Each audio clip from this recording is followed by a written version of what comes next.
एक रात रमेश को नींद नहीं आ रही थी। वो बार बार करवट बदल रहा था। काफी देर हो गई थी और रमेश सो ही नहीं पा रहा था। रमेश उठता है और चप्पल पहनकर बाहर सैर पर निकल जाता है। अक्सर गांव में लोग 5 बजे ही उठ जाते हैं, पर उस दिन 6 बजे भी सब सो रहे होते हैं। रमेश को ये बात अजीब तो बहुत लगती है और वो इधर उधर देख भी रहा होता है कि शायद उसे कोई दिख जाए, पर उसे कोई भी दिखाई नहीं देता। दूर दूर तक कोहरा जमा होता है। रमेश उस कोहरे में चला जाता है और कुछ देर बाद उसे एक घूंघट वाली औरत दिखती है। ये इस वक्त दुल्हन, वो भी अकेली? जरा चल कर पूछता हूँ कि क्या चक्कर है। रमेश उस दुल्हन के पास जाता है। उसने लंबा सा घूंघट किया होता है। रमेश उसके हाथों की तरफ देखता है। उसके हाथ बेहद ही खूबसूरत होते हैं और चूड़ियों में तो वो और भी ज्यादा खूबसूरत लग रहे होते हैं। रमेश तो उनको देखता ही रह जाता है। उसके बाद वो उससे धीरे से पूछता है, कौन हो आप और यहाँ ऐसे अकेले? मेरा नाम माया है। मैं इस गांव की नहीं हूँ, पास वाले गांव से हूँ। यहाँ मेरी मौसी रहती है, तो बस मैं तो उससे मिलने आई थी। पर इतनी सुबह? सुबह नहीं, अभी तो रात के 2:30 बजे हैं। क्या? पर मैंने तो घड़ी में टाइम देखा था। लगता है घड़ी रुक गई थी। तभी मैं सोचूं कि कोई गांव में अभी तक उठा क्यों नहीं। खैर, तुम इतनी रात को अकेली क्यों घूम रही हो? नहीं नहीं, मैं खुद चली जाऊंगी। तुम्हें तकलीफ उठाने की जरूरत नहीं है। अच्छा ठीक है, पर क्या तुम इस घूंघट को उठा नहीं सकती? मतलब ऐसे ही। वो मुझे लगा, मैं इतनी देर से तुमसे बात कर रहा हूँ और तुमको देखा भी नहीं। क्या सच में तुम मेरी शक्ल देखना चाहते हो? ठीक है, फिर ये देखो। माया इतना कहते ही अपना घूंघट ऊपर कर देती है और रमेश उसकी शक्ल देखकर दूर पीछे जाकर गिरता है। उसके सामने कोई खूबसूरत औरत नहीं, बल्कि एक भयानक शक्ल वाली चुड़ैल खड़ी होती है। रमेश की तो डर के मारे आवाज ही नहीं निकल रही होती। वो इतना घबरा जाता है कि अपनी जगह से उठ भी नहीं पाता। क्या हुआ? तुम तो मेरी शक्ल देखना चाहते थे ना, तो फिर अब डर क्यों रहे हो? मेरे पास आओ, आओ मेरे पास, फिर तुम्हें मुझसे बिल्कुल डर नहीं लगेगा। नहीं नहीं, मुझे जाने दो, मुझे जाने दो। जो एक बार मेरी शक्ल देख लेता है, फिर हमेशा के लिए मेरा हो जाता है। अब तुम कहीं नहीं जा सकते, अब तुम मेरे हो, सिर्फ मेरे। चुड़ैल अपने हाथों से इशारा करते हुए उसे पास बुलाती रहती है। रमेश चुड़ैल की तरफ देखता ही रहता है और धीरे धीरे उसका दिमाग उस चुड़ैल के वश में हो जाता है। चुड़ैल बड़ी खुश होती है और जोर जोर से हंसने लगती है। अब आएगा मजा। वो चुड़ैल वापस अपना घूंघट करती है और तुरंत वहाँ से गायब हो जाती है। रमेश को कुछ होश नहीं होता। वो अपने घर जाकर बस सो जाता है। अब अगली सुबह रमेश की माँ उसे उठाती है। उठ बेटा, आज हमें लड़की देखने जाना है। रमेश उठकर नहा धोकर तैयार हो जाता है। उसके बाद वो लड़की के घर जाते हैं। लड़की सबको बड़ी पसंद होती है, पर रमेश उसकी तरफ देख भी नहीं रहा होता। रमेश की माँ उसे कोहनी मार कर लड़की की तरफ देखने का इशारा करती है। अरे लड़की को तो देख, फिर हम तेरा रिश्ता इससे पक्का करें। रमेश का दिमाग अभी भी चुड़ैल के वश में होता है। वो जैसे ही उस लड़की को देखता है, उसका गला पकड़ लेता है। सब लोग ये देखकर हैरान हो जाते हैं और उस लड़की को रमेश के हाथों से जैसे तैसे छुड़ाते हैं। ये क्या हरकत की है तूने? मैं सारी लड़कियों को मार डालूंगा। जो भी मेरे सामने आएगी, सबको मार डालूंगा। मुझे माया से प्यार है, बस माया से। मुझे माया चाहिए, माया माया माया। ये सब कहते हुए रमेश वहाँ से उठकर चला जाता है। लड़की वाले बहुत गुस्सा होते हैं। रमेश के माता पिता उनसे माफी मांगकर घर वापस आ जाते हैं। घर पर भी रमेश माया की रट लगाए होता है। उसके माँ बाप को समझ ही नहीं आ रहा होता कि आखिर ये माया है कौन। दूसरी तरफ माया घूंघट करके दूसरे शिकार को ढूंढने निकल चुकी होती है। आधी रात में वो घूंघट किए गाँव में घूम रही होती है। फिर उसे बस स्टॉप पर एक लड़का बस से उतरता दिखता है। चुड़ैल उसे देखकर मुस्कुराने लगती है और फिर उसका पीछा करती है। ऐसा क्यों लग रहा है कि कोई तो है मेरे पीछे? मोहित एकदम मुड़ता है तो उसके पीछे वही घूंघट की चुड़ैल चल रही होती है। मोहित पहले तो घबरा जाता है, पर फिर वो उससे पूछता है कि वो यहाँ क्या कर रही है। चुड़ैल उसे भी एक झूठी कहानी सुनाकर अपनी बातों में फंसा लेती है। मोहित पूरे रास्ते उससे बातें करता जाता है, पर आखिर में वो भी वही गलती कर देता है जो रमेश ने की थी। क्या आप अपना घूंघट ऊपर कर सकती हो?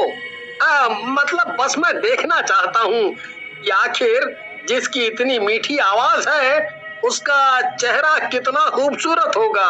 ऐसी बात है तो मैं अभी तुम्हारी ये इच्छा पूरी करती हूँ। मोहित के इतना कहते ही चुड़ैल अपना घूंघट ऊपर करती है और मोहित वहीं जमीन पर गिर जाता है। मोहित अपने आप को उठाकर वहां से भागने लगता है कि चुड़ैल उसे एक हाथ से ऊपर उठा देती है। जो एक बार मेरा घूंघट उठवा देता है वो मेरा हो जाता है। अब तू मेरा है, मेरा। देख मेरी आंखों में, देख। मोहित चुड़ैल की आंखों में देखता है तो उसे कुछ होने लगता है। वो भी चुड़ैल के वश में हो जाता है। चुड़ैल उसे ऐसे ही वापस जमीन में पटक देती है। उसके बाद वो जोर जोर से हंसती है और अपना घूंघट करके चल देती है। मोहित अपने होश में नहीं होता और उठकर सीधा अपने घर की ओर चल देता है। ये सब कुछ दूर खड़ी शीतल देख रही होती है। शीतल मोहित की पड़ोसन होती है जो देर रात किसी जागरण से वापस आ रही होती है। ये सब मैं क्या देख रही हूँ?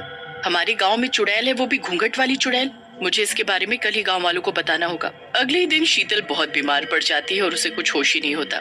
शीतल जितने दिनों में ठीक होती है उतने दिनों में वो चुड़ैल जाने कितने लोगों को अपने काबू में कर चुकी होती है। जिस दिन शीतल को होश आता है वो जल्दी से उठकर बाहर जाती है। सामने का नजारा देख उसके होश उड़ जाते हैं। कुछ लड़के और आदमी औरतों का गला दबा रहे होते हैं। ये सब क्या हो रहा है? मुझे सबको बचाना होगा।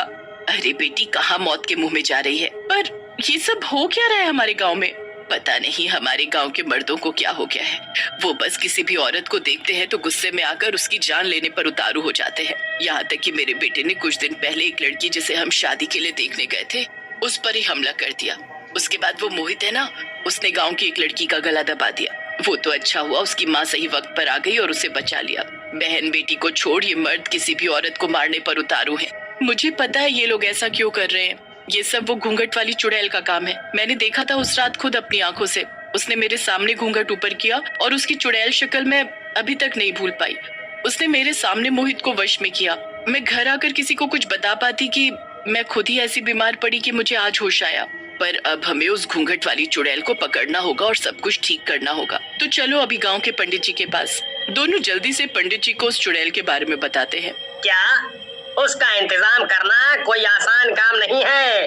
वो चुड़ैल हमेशा की तरह आज रात भी घूंघट में बाहर निकलेगी। बस तुम्हें कैसे भी करके उस औरत के पल्लू का कोना काट कर लाना है। ये तो बहुत मुश्किल काम है। वो चुड़ैल बस गांव के आदमियों के पास ही आती है तो मैं कैसे कर पाऊंगी ये सब? तभी तो कहा था कि मुश्किल काम है।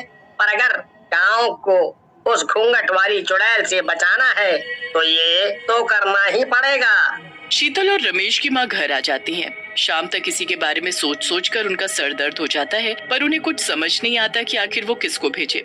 कोई भी चुड़ैल का नाम सुनकर जाने को तैयार ही नहीं होता। फिर शीतल के दिमाग में एक आइडिया आता है। वो रमेश के कपड़े पहनकर और अपने सर पर पगड़ी बांधकर और नकली मूछें लगाकर लड़का बन जाती है और निकल जाती है आधी रात को उस घूंघट वाली चुड़ैल की तलाश में। डर तो उसे बहुत लग रहा होता है, पर वो हिम्मत करके चलती जाती है। काफी देर बाद उसे वो घूंघट वाली चुड़ैल मिल जाती है। वो शीतल के पास आकर उससे बातें करने लगती है। मेरा नाम हरिया है। मेरे पेट में दर्द हो रहा था तो बस मैं टहलने निकला था। अच्छा, तो मैं कुछ मदद करूं? नहीं नहीं नहीं, अब तो ठीक है। चुड़ैल काफी देर तक शीतल को हरिया समझ उससे बातें करती रहती है। शीतल की नजर चुड़ैल के पल्लू पर होती है जिसे उसको काटना होता है, पर उसे समझ ही नहीं आ रहा होता कि वो ये काम कैसे करे। तुम पहले ऐसे आदमी हो जिसने अभी तक मेरी शक्ल देखने को नहीं बोला। शक्ल में क्या रखा है? मुझे तुम्हारी शक्ल देखने में कोई दिलचस्पी नहीं है। शीतल बहुत डर जाती है। चुड़ैल उसे अपनी शक्ल दिखा दे उससे पहले वो अपना पैर अड़ाकर उसे गिरा देती है। आह, ये क्या किया तुमने? मुझे गिरा दिया। चुड़ैल का घूंघट उसके चेहरे से हट जाता है, पर उससे पहले शीतल उसका पल्लू का टुकड़ा काट चुकी होती है। शीतल जल्दी से वहां से भागती है। तभी उसकी पगड़ी गिर जाती है और उसके बाल खुल जाते हैं। मतलब तू लड़का नहीं लड़की है? तूने मुझे पागल बनाया। तेरी ये हिम्मत, मैं तुझे जिंदा नहीं छोड़ूंगी।